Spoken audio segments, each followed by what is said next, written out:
사부 시즌 2.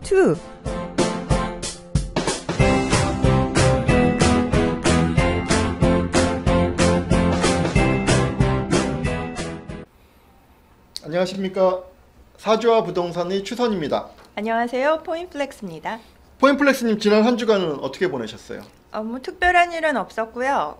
주중에 모기 한 마리의 습격을 받아갖고 저희 가족들이 초토화됐습니다. 저희 애기도 눈두덩이에 모기를 물려갖고 어... 그래도 다른 해보다는 가물어서 웅덩이 같은 게 없기 때문에 모기가 좀 적은 해였다고 하던데. 그렇게 이야기는 저도 들었었는데요. 저희 집이 보통 여름에 이렇게 철벽 방어를 하는데 성공했었는데 올해는 지금 손님이 와 계시거든요. 예. 아무래도 드나드는 인원들이 많아서 그런지 자주 열고 예, 그러시니까. 그래서 아이가 이제 집중 포화를 받아갖고. 그렇군요. 다음 주부터 장마라고 하니까 모기들이 뭐 본격적으로 습격을 할 수 있을 것 같거든요. 네. 모기 조심하는 것으로 하고 금주의 부동산 뉴스를 시작해 보겠습니다.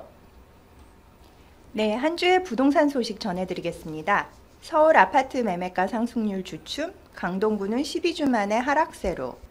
서울 아파트 매매가 상승폭이 줄어들었다고 합니다. 지난달 강남권 상승세를 주도했던 강동구는 하락세로 전환했고요. 이는 6.19 부동산 대책과 김현미 국토교통부 장관의 다주택자에 대한 경고 등 때문으로 보입니다. 강남 같은 경우는 이번 주 0.07% 상승했고요. 네. 강동구는 0.01% 떨어졌어요. 네. 그러니까는 강동구가 강남 4구에서 제일 높은 상승률을 보였었는데 의미를 둘 수 있다라고 하면은 하락세로 전환을 했다는 거. 지난주랑 지지난주에도 상승폭이 점점 줄고 있다라고는 말씀을 전해드렸는데요. 네, 대책 나온 이후에 사실 별거 아니지 않아? 대책 자체가? 네네. 이렇게 생각들을 했는데 의외로 시장의 반응들은 조금 더 지켜보자. 이렇게 됐고 한 3주 정도 지나면서 강동구는 하락세로 전환을 했고요. 가장 큰 원인으로는 둔촌 주공 아파트 같은 경우도 2주를 앞두고 있어서 가격대가 많이 올랐는데 네. 둔촌 주공이 매물이 증가하면서 매매 가격이 어느 정도 떨어졌고요. 네. 또 하나 원인을 들자고 하면 재건축 초과이익 환수제를 피하지 못하는 네. 잠실 주공 5단지 같은 경우 지난주인가요? 지지난주인가요? 6천만 원 정도 금매 나왔다는 소식을 전해드렸잖아요. 네네. 그래서 잠실 주공 5단지 등이 약세를 주도했기 때문으로 그렇게 그 기사는 파악을 하고 있습니다. 거기에 더해서 강북권의 상승세도 주춤하고 있고요. 전체적으로 보면 제주, 경남, 충북, 울산, 광주 뭐 이런 지역들도 고전을 면치 못하고 하락세를 계속 이어가고 있어요. 제주 같은 경우는 좀 특별해 보이는데 작년 뭐 재작년 동안 계속해서 제주 엄청나게 앞으로도 갈 것 같은 그런 느낌으로 시장이 핫했었잖아요. 사드 전에 그랬었죠. 예, 네. 근데 결론적으로 보면 사드 문제 때문에 복잡한 것 같지만 실질적으로 사드가 강력한 영향을 미친 건 맞아요. 네. 그렇지만 공급 물량의 과잉, 그로 인해서 두 가지가 맞물리면서 제주 같은 경우도 당분간 하락세가 지속될 것 같다는 그런 소식입니다. 다음 소식입니다. 달라지는 하반기 부동산 제도, 공인중개사 역할 커진다. 공인중개사의 역할이 하반기부터 달라지는 부동산 제도로 한층 커질 것으로 예상됩니다. 계약자에게 건물 내진 설계를 공지해야 되는 역할이 추가되었다고 하네요. 부동산 124에 따르면 하반기부터 달라지는 부동산 제도는 크게 9개로 구분됩니다. 대부분은 정부가 앞서 내놓은 6.19 부동산 대책 등으로 달라진 규제이고요. 실수요자뿐만 아니라 투자자들은 달라진 부동산 규제를 확인하고 접근하셔야 할 것 같습니다.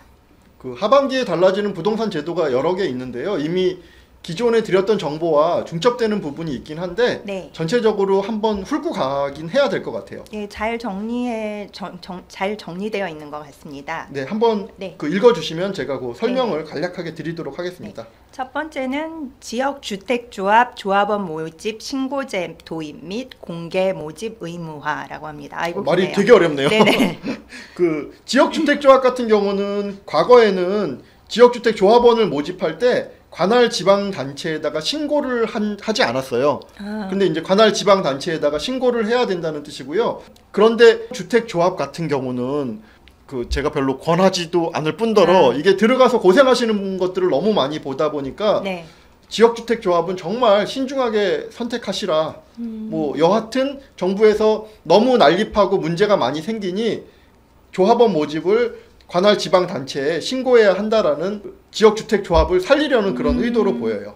예전에 이 지역주택조합 관련해서 방송했을 때 기억을 더듬어 보면은 실제로 지역주택조합이 설립돼 갖고 네. 그게 완공돼 갖고서는 성공적으로 입주하는 그 성공률이라고 그래야 되나요? 네네. 그게 20% 정도가 굉장히 어렵죠. 네, 안 되는 것 같더라고요. 하이 리스크 하이 리턴이라고 네. 아주 저렴하게 들어가서 완공이 되면 큰 이득을 보는 경우도 있지만 그렇지 않을 경우에 마음고생이 심하니 지역주택조합은 일반적으로 저희 같은 경우 보수적이거나 안정적인 패턴의 투자자라고 하면 그냥 아예 신경을 끄시는 것이 가장 편한다고 생각하거든요. 네. 다음 제도 변화는 실거래가 허위 신고를 제보하면 포상금을 지급한다고 합니다. 실거래가 허위 신고는 주로 분양권에서 많이 일어나는데 기존의 아파트를 가지고 실거래가 신고를 낮춰서 다운 계약하는 경우는 지금 뭐 거의 없죠. 예. 네, 거의 없다고 보시고 그 분양권에서 다운 계약 같은 것들이 일어나는데 지금 내용을 보면 그 다운 계약을 신고하는 경우 네. 포상금은 최대 1,000만 원까지 주고요. 과태료 부과 금액의 20% 정도를 그 포상금으로 준다라고 하고요. 포상금을 받고자 하는 사람은 지급 신청서를 작성해서 해당 지방자치단체장에게 제출하면 된다라고 합니다. 이 파파라치 비슷한 거 혹시 성행하지 않을까요? 근데 본인들끼리 계약하면은 그거 어떻게 할까요?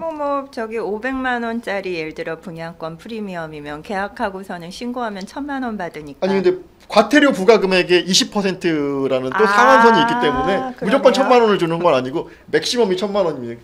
그러니까 다운 계약하고 자기가 뭐 자기를 신고한다거나 뭐 이런 것들은 80%의 손해를 보는 그런 일이 그러네요. 되겠죠. 함정 수사나 뭐 그런 거는 좀 어렵겠네요. 그럼. 네, 다음 제도 알려주세요. 네, 분양권 전매 금지 강남 4구에서 서울 전역으로 확대. 네, 기존의 분양권 같은 경우는 등기시까지 강남 4구하고 과천 정도가 네. 전매 금지가 됐었는데 서울 전역으로 확대됐다.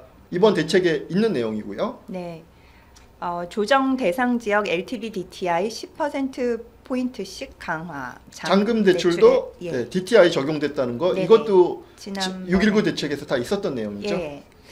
다음은 집주인이 사는 다가구 주택도 민간임대 등록 가능이라네요. 이 내용은 어떤 것이냐면요. 과거에는 단독주택, 그러니까 다가구가 뭐냐면 내가 1층에 살면서 네. 2층, 3층이 등기가 분리되어 있는 것이 아니라 한 집인 거죠. 주택에서 예를 들면 뭐 방 하나를 준다던가 네네. 이런 개념인데 과거에는 임대주택 등록이 되지 않았는데 앞으로는 이런 다가구 주택도 민간 임대 등록이 가능하다 이 뜻입니다. 그 다음이 아까 소개해드렸던 공인중개사 건물 내진 성능 여부 설명 의무화이네요. 네, 그 확인 설명서가 앞으로 바뀐다고 그래요. 그래서 기존의 확인 설명서에서는 뭐 이 집이 내진 설계가 있어 없어 뭐 이런 내용들을 설명을 안 드렸죠. 그래서 앞으로는 법적으로 공인중개사의 의무적으로 확인 설명서에서 내진 설계에 대한 설명을 들으실 수 있고요. 네. 이걸 지키지 않게 되면 이런 내용을 지키지 않거나 확인 설명서를 작성하지 않게 되면 400만 원의 과태료가 있다라고 합니다. 네, 다음은 부동산 전자계약 전국 확대 실시. 네, 부동산 전자계약이 지금 서울, 경기 6개 광역시, 세종시에서 진행되고 있는데요. 네. 이것을 전국으로 확대한다는 뭐 그런 내용이고요. 그렇게 되면 혹시 저 공인중개사가 받는 수수료가 좀 줄어드나요? 아니면 전혀 상관없나요? 전자계약서와 어떤 상관이 있죠?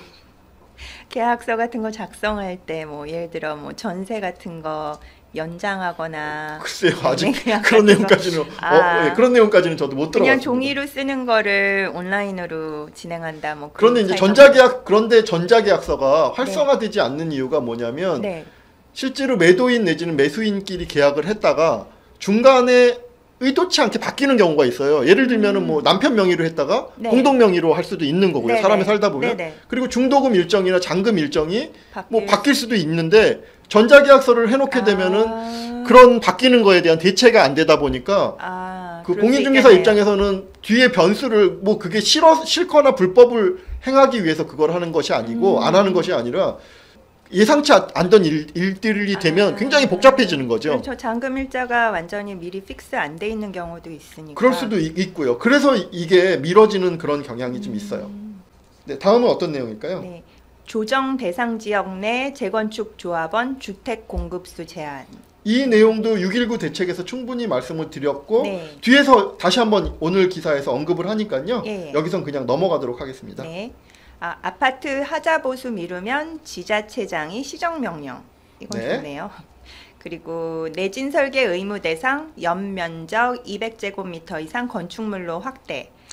이 200제곱이면 몇 평인 줄 아시나요? 이 몇 평이죠? 대략 3.3 정도 나누면 되니까 한 60평 정도거든요. 그러니까 연면적 60평이면은 모든 층을 건물에. 합해서 60평인 그렇죠. 거잖아요. 그러니까 어떤 분들은 우리 집은 30평이니까 해당 안 돼 이렇게 생각하실 수가 있는데 네네. 아파트니까 네. 그게 아니라 아파트 전체 면적이 60평인 아파트는 없잖아요. 그렇죠. 한 동만 해도 뭐 수만 평 이렇게 네네. 뭐 수천 평에서 수만 평 이렇게 전체 동을 따지면 그렇게 되니까 개념이 연면적 200제곱이라고 하면 웬만한 건물들은 다 해당이 되는 거라고 보시면 될 것 같아요. 대충 30평짜리 2층 주택만 하더라도 연면적 1층이 60평이 되는 거죠. 네네. 그러면 뭐 웬만한 신축 건물은 다 해당된다고. 그런데 내진 설계 이거는 반드시 해야 될 것 같은 게 네. 그동안에 뭐 지진 빈도수나 이런 걸 보면 지진에 대한 위험이 네. 상당히 우리나라도 가속화되고 있어서 예. 뭐 아주 좋은 법안이라고 생각합니다. 네. 마지막으로 달라지는 거는 재건축 초과이익 환수제 유예 종료. 뭐 이 내용은 제가 너무 많이 설명드렸고 네. 올해 가장 관건인 그런 법안이기 때문에 자 그냥 설명으로만 듣고 넘어가도록 하겠습니다. 다음 소식입니다. 3분기 67,500가구 분양. 예비 청약자들 고민 깊어지나.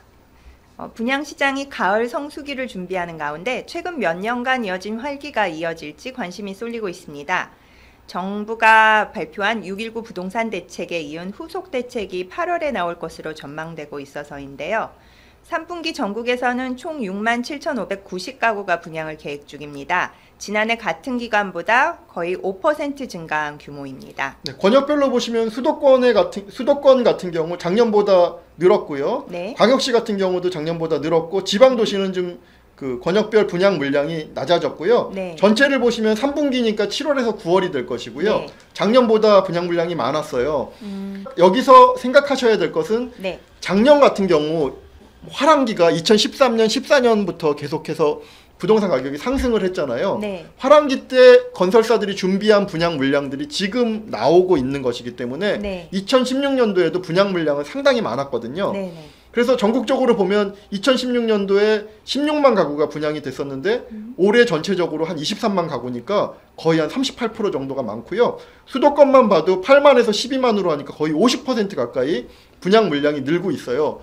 이것은 또 다른 뜻으로 보면 어떤 뜻이냐면 지난주에도 말씀드렸지만 2017년 그리고 2018년도가 다른 2012년도부터 16년도의 분양 물량에 비해서 평균 20만 가구가 많은 입주 물량이 도래하고 있다. 네. 그리고 2019년도는 아직 정해지지 않았는데 지금 분양하는 물량들이 결국은 2019년, 2020년도에 입주를 하게 되잖아요. 그러니까 2019년, 2020년의 입주 물량도 만만치 않게 17년, 18년도와 비교해서 많다.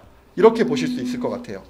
이와 연관된 기사 네네. 하나 읽어주세요. 예, DMC 롯데캐슬 경쟁률 38대 1, 올 서울 최고라고 합니다.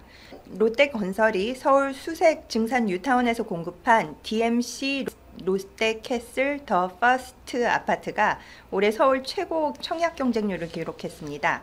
이 단지는 6.19 부동산 대책이 나온 뒤 서울에서 처음 청약을 접수한 곳이어서 대책 효과를 가늠할 수 있는 바로미터로 꼽히고 있었습니다. 많은 분들이 6.19 대책 이후에 서울에서 처음 청약을 하는 곳이라 네. 관심을 가지고 이 단지를 보셨어요. 저는 아무도 안 갈 줄 알았는데 엄청 핫했나 보더라고요. 근데 여기가 왜 그러냐면 수색 지역에서 뉴타운에서 처음 나오는 지역이거든요. 서울 전체적으로 노후도가 높다 보니까 네네. 어떤 지역이든지 지역에서 처음 나오는 단지들은 실수요자들이 노릴 수밖에 없고요. 네. 그리고 금액대도 상당히 좀 저렴했어요, 생각보다. 네네. 그래서 분양 가격도 굉장히 저렴했기 때문에 뭐 예상 이상의 경쟁률을 나타냈고요. 네, 뭐 평균 분양가가 1,669만 원이었다고 그러더라고요. 네. 2,000 미만이면은 뭐 굉장히 요새 서울에서 예. 저렴한 가격으로 볼 수 있어서 높은 경쟁률을 기록했고요.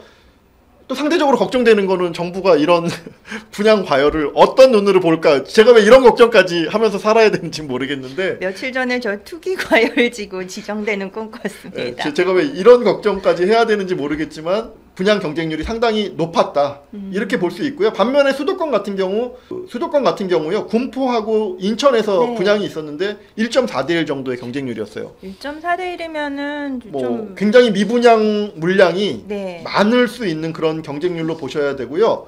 수도권 같은 경우는 올해 5월에서 7월, 5월, 6월 달에 상승에서도 보면은 서울권역이 굉장히 핫했던 반면에 네. 상승률이 거의 보합선 내지는 0.05 뭐 요 정도 선에서 아주 미세한 상승을 기록했고 네. 분양률이 이렇다라는 것도 생각을 해보실 수가 있고요. 지난주에도 이 내용도 말씀드렸지만 드디어 7월 달부터 수도권의 본격적인 입주 물량이 1월부터 6월보다 한 3배에서 5배까지 네, 출현한다. 점점 늘어나죠. 네, 그래서 수도권 같은 경우는 가격 조정을 앞두고 있다. 경기권 같은 경우 이렇게 보실 수가 있을 것 같아요. 여기에 더해서 어저께 이름이 뭐였죠? 고덕 센트럴 푸르지오 고센프 네. 여기 그 청약이 있었어요. 네. 이게 얼마였죠 경쟁률이? 경쟁률이 6.9대 1이었던 것 같고요. 네, 조금 낮았죠. 네, 생각보다. 강동구가 강남구 전체의 상승률보다도 6월 초반에 가장 높은 상승률을 기록했었잖아요. 그 상승률에 비하면 6.9대 1은 거의 미분양 경쟁률이라는 점에서 상당히 의아스러운 면이 있어요. 그렇죠. 강동구가 계속 핫했었던 거를 감안하면은 특히나 이 단지 같은 경우는요. 장점과 단점이 극명하게 갈리는 단지인데 네. 장점으로는 입지가 아주 좋아요. 그 상인역 바로 붙어 있어서 네, 초역세권인 것 같아요. 오히려 지금 강동구에서 재건축되는 단지들 중에 거의 뭐 상위권으로 입지를 볼 수 있고요. 네. 그리고 또 하나 이 단지의 장점은 뭐냐면 소형이었어요. 그래서 40제곱은 물론 8세대밖에 안 되지만 네. 40제곱이 있었고 나머지는 거의 다 59였다는 거거든요. 네. 그리고 또 하나는 강동구임에도 불구하고 평형대가 작다 보니까 대출들이 다 된다는 거. 지금 강남 3구는 9억 이상으로 다 대출이 중도금 대출이 네. 묶여버렸잖아요.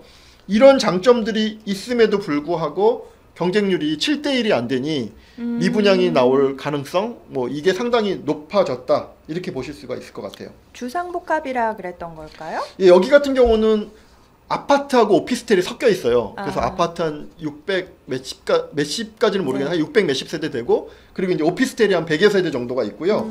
그리고 또 하나 단점으로 보면은 이제 길가에 그렇게 네. 대단지가 아니다 보니까 소음의 무방비로 노출되어 있는 세대 수가 의외로 많다.